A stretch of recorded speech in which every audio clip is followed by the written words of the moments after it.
Hey guys, welcome back to my YouTube channel. ಎಲ್ಲರೂ ಹೇಗಿದ್ದೀರಾ? ಚೆನ್ನಾಗಿದ್ದೀರಾ ಅಂತ ಅನ್ಕೋತಾ ಇದ್ದೀನಿ.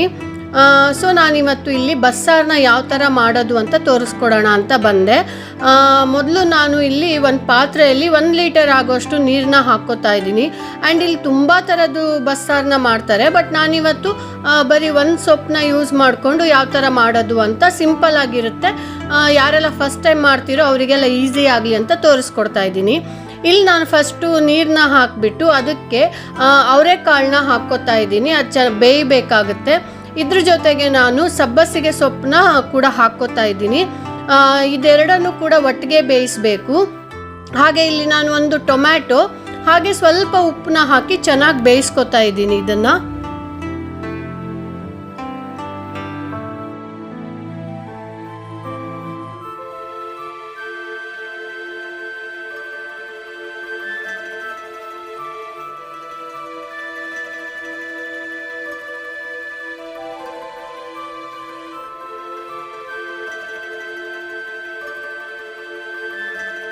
ಇಲ್ಲಿ ಇವಾಗ ಸಾರಿಗೆ ನಾವು ರೆಡಿ ಮಾಡ್ಕೊಳ್ಳೋಣ.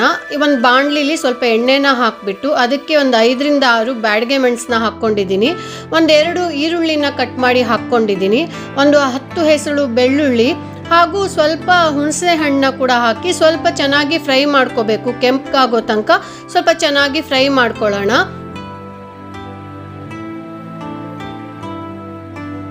ಇದಕ್ಕೆ ಇವಾಗ ನಾನು ಸ್ವಲ್ಪ ಕರಿಮೆಣಸು ಹಾಗೂ ಜೀರಿಗೆನ ಕೂಡ ಹಾಕ್ಕೋತಾ ಇದ್ದೀನಿ. ಇದನ್ನು ಚೆನ್ನಾಗಿ ಫ್ರೈ ಮಾಡ್ಕೋಬೇಕು. ಜೀರಿಗೆ ಮತ್ತು ಕರಿಮೆಣಸು ಹಾಕೋದ್ರಿಂದ ಟೇಸ್ಟ್ ತುಂಬಾ ಚೆನ್ನಾಗಿ ಬರುತ್ತೆ. ಸೊ ಇದನ್ನು ಸ್ವಲ್ಪ ಚೆನ್ನಾಗಿ ಫ್ರೈ ಮಾಡ್ಕೊಳ್ಳೋಣ ಇವಾಗ.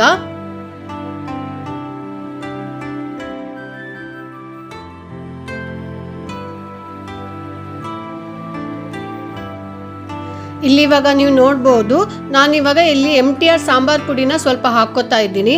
ಹಾಗೆ ಆವಾಗಲೇ ಟೊಮ್ಯಾಟೊ ಬೇಯಿಸಿಟ್ಕೊಂಡಿದ್ನಲ್ಲ ಸೊಪ್ಪು ಜೊತೆಗೆ ಅದನ್ನು ಹಾಕಿಬಿಟ್ಟು ಒಂದು ಸ್ವಲ್ಪ ಕೊತ್ತಂಬರಿ ಸೊಪ್ಪನ್ನ ಹಾಕಿಬಿಟ್ಟು ಒಂದು ಸ್ವಲ್ಪ ಹುರ್ಕೋತೀನಿ, ಅದು ಹಸಿ ವಾಸನೆ ಹೋಗೋ ತನಕ.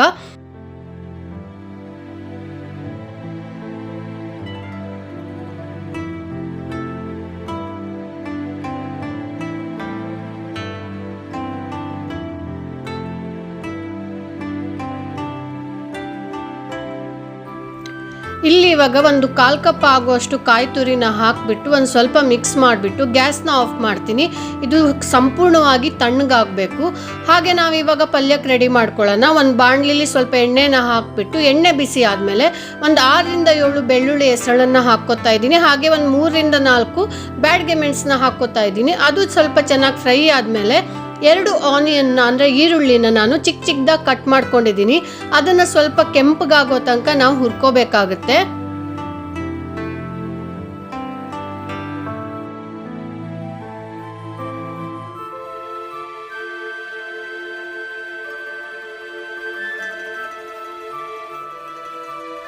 ಇಲ್ಲಿ ಇವಾಗ ನೀವು ನೋಡ್ಬೋದು ಈರುಳ್ಳಿ ಕಲರ್ ಚೇಂಜ್ ಆಗಿದೆಯಲ್ವಾ. ಇದಕ್ಕೆ ಇವಾಗ ನಾನು ಆವಾಗಲೇ ಬೇಯಿಸ್ಕೊಂಡಿರೋ ಸೊಪ್ಪು ಮತ್ತು ಅವರೆಕಾಳನ್ನ ಹಾಕೋತಾ ಇದ್ದೀನಿ. ಇದನ್ನು ಸ್ವಲ್ಪ ಚೆನ್ನಾಗಿ ನಾನು ಇವಾಗ ಒಂದು ಮಿಕ್ಸ್ ಮಾಡ್ತೀನಿ. ಸ್ವಲ್ಪ ಉಪ್ಪನ್ನ ನೋಡ್ಕೊಳ್ಳಿ, ಉಪ್ಪು ಕಡಿಮೆ ಅನಿಸಿದ್ರೆ ಉಪ್ಪನ್ನ ಹಾಕ್ಕೋಬೋದು ನೀವು. ನನಗೆ ಸ್ವಲ್ಪ ಉಪ್ಪು ಕಡಿಮೆ ಅನ್ನಿಸ್ತು, ಅದಕ್ಕೆ ನಾನು ಸ್ವಲ್ಪ ಉಪ್ಪನ್ನ ಹಾಕ್ಕೋತಾ ಇದ್ದೀನಿ. ಹಾಗೆ ಇದಕ್ಕೆ ಲಾಸ್ಟು ಸ್ವಲ್ಪ ಒಂದು 2 ರಿಂದ 3 ಚಮಚದಷ್ಟು ಕಾಯಿ ತುರಿನ ಹಾಕ್ಕೊಂಡು ಒಂದು ಚೆನ್ನಾಗಿ ಮಿಕ್ಸ್ ಕೊಟ್ಬಿಟ್ರೆ ಇಲ್ಲಿಗೆ ನಮ್ಮ ಪಲ್ಯ ರೆಡಿಯಾಗಿರುತ್ತೆ. ಇದು ತುಂಬಾ ಚೆನ್ನಾಗಿರುತ್ತೆ ತಿನ್ನೋಕ್ಕೆ. ಹಾಗೆ ಹೆಲ್ತ್ ಕಾನ್ಷಿಯಸ್ ಆಗಿರ್ಬೋದು, ಯಾರೆಲ್ಲ ಡಯಟಲ್ಲಿ ಇರ್ತೀರೋ ಅವರಿಗೆಲ್ಲ ಇದು ತುಂಬಾ ಒಳ್ಳೆಯದು ಆರೋಗ್ಯಕ್ಕೂ ಕೂಡ.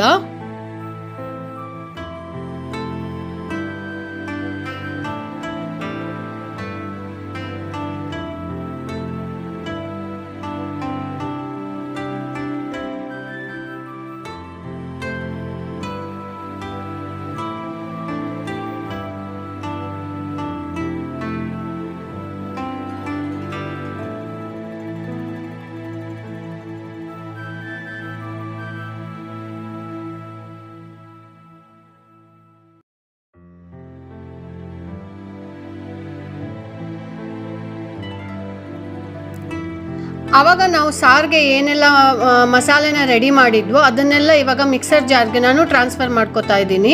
ಇದಕ್ಕೆ ನಾನು ಸ್ವಲ್ಪ ಪಲ್ಯನೂ ಕೂಡ ಆ್ಯಡ್ ಮಾಡ್ತೀನಿ, 1-2 ರಿಂದ 3 ಚಮಚ. ಆ ಪಲ್ಯ ಹಾಕೋದ್ರಿಂದ ಸಾರು ಸ್ವಲ್ಪ ಗಟ್ಟಿಯಾಗಿ ಬರುತ್ತೆ. ಇದಕ್ಕೆ 1-2 ಚಮಚ ನೀರನ್ನ ಹಾಕಿಬಿಟ್ಟು ಪೇಸ್ಟ್ನ ರೆಡಿ ಮಾಡ್ಕೊಂಡು ಬರೋಣ ಇವಾಗ. ಇವಾಗ ನೀವು ನೋಡ್ಬೋದು ನಮ್ಮ ಪೇಸ್ಟ್ ರೆಡಿ ಆಗಿದೆ. ಇವಾಗ ಸಾಂಬಾರ್ಗೆ ರೆಡಿ ಮಾಡ್ಕೊಳ್ಳೋಣ. ಅದೇ ಬಾಣಲಿಲಿ ಒಂದು 2 ಸ್ಪೂನು ಎಣ್ಣೆನ ಹಾಕ್ಕೋತಾ ಇದ್ದೀನಿ. ಇದಕ್ಕೆ ನಾನು ಬರೀ ಕರ್ಬೇವು ಸೊಪ್ಪನ್ನ ಮಾತ್ರ ಒಗ್ಗರಣೆ ಕೊಡ್ತಾ ಇದ್ದೀನಿ. ಒಬ್ಬೊಬ್ಬರು ಸಾಸಿವೆ ಹಾಕ್ತಾರೆ, ಜೀರಿಗೆ ಹಾಕ್ತಾರೆ. ಸೊ ನಿಮ್ಮ ಇಷ್ಟ ಏನು ಬೇಕಾದರೂ ಹಾಕ್ಕೋಬೋದು. ನಾನಿಲ್ಲಿ ಬರೀ ಕರ್ಬೇವು ಸೊಪ್ಪನ್ನ ಹಾಕ್ಕೋತಾ ಇದ್ದೀನಿ. ಹಾಗೆ ಕರ್ಬೇವು ಸೊಪ್ಪು ಸ್ವಲ್ಪ ಚಟಪಟ ಅಂದ ಕೂಡಲೇ ಇದಕ್ಕೆ ನಾನು ಮಾಡ್ಕೊಂಡಿರೋ ಮಸಾಲೆನ ಅಂದರೆ ಪೇಸ್ಟ್ನ ಹಾಕ್ಕೋತೀನಿ. ಕನ್ಸಿಸ್ಟೆನ್ಸಿನ ನೋಡ್ಕೊಳ್ಳಿ, ಯಾಕೆಂದರೆ ಇದು ತುಂಬ ಗಟ್ಟಿಯಾಗಿದ್ರೂ ಚೆನ್ನಾಗಿರಲ್ಲ, ಸ್ವಲ್ಪ ತೆಳುವಾಗೇ ಇರಬೇಕು. ನಾನಿಲ್ಲಿ ಒಂದು 5 ರಿಂದ 6 ಗ್ಲಾಸ್ ನೀರನ್ನ ಹಾಕ್ಕೋತೀನಿ. ಹಾಗೆ ಸ್ವಲ್ಪ ಉಪ್ಪು ನೋಡ್ಕೊಳ್ಳಿ, ಕಡಿಮೆ ಆದರೆ ಉಪ್ಪನ್ನ ಕೂಡ ಸೇರಿಸ್ಕೋಬೋದು. ಆ್ಯಂಡ್ ಇನ್ನೊಂದೇನೆಂದರೆ ಇದನ್ನು ಎಷ್ಟು ನಾವು ಕುದಿಸ್ತೀವೋ ಅಷ್ಟು ಚೆನ್ನಾಗಿರುತ್ತೆ ಟೇಸ್ಟ್ ಬಂದುಬಿಟ್ಟು. 1-2 ದಿನ ಇಟ್ಕೊಂಡು ತಿಂದರೂ ಏನೂ ಮೋಸ ಇಲ್ಲ ಇದಕ್ಕೆ. ಎಷ್ಟು ನಾವು ಕುದಿಸ್ತೀವೋ ಅಷ್ಟು ಚೆನ್ನಾಗಿರುತ್ತೆ ಟೇಸ್ಟು. ಐ ಹೋಪ್ ನಿಮಗೆಲ್ಲ ಈ ವಿಡಿಯೋ ಇಷ್ಟ ಆಗಿದೆ ಅಂತ ಅನ್ಕೋತೀನಿ. ತುಂಬ ದಿನ ಆದಮೇಲೆ ಒಂದು ಒಳ್ಳೆ ರೆಸಿಪಿ ಜೊತೆಗೆ ನಾನು ಕಮ್ಬ್ಯಾಕ್ ಮಾಡಿದ್ದೀನಿ ಅಂತ ನಾನು ಅನ್ಕೋತಾ ಇದ್ದೀನಿ. ನಿಮ್ಮದೆಲ್ಲ ಸಪೋರ್ಟ್ ನಂಗೆ ಇದೇ ಥರ ಇರಬೇಕು. ಇನ್ನು ಯಾರೆಲ್ಲ ನನ್ನ ಚಾನಲ್ನ ಸಬ್ಸ್ಕ್ರೈಬ್ ಮಾಡಿಲ್ವೋ ದಯವಿಟ್ಟು ಸಬ್ಸ್ಕ್ರೈಬ್ ಮಾಡಿ. ಈ ವಿಡಿಯೋಗೆ ಒಂದು ಲೈಕ್ ಕೊಡಿ, ಕಮೆಂಟ್ ಮಾಡಿ. ಸೊ ನನಗೂ ಒಂಥರ ಸಪೋರ್ಟ್ ಸಿಕ್ಕಾಗುತ್ತೆ, ನನಗೂ ಒಂಥರ ಹುಮ್ಮಸ್ ಬರುತ್ತೆ ವಿಡಿಯೋಸ್ ಮಾಡೋಣ ಅಂತ. So thank you so much.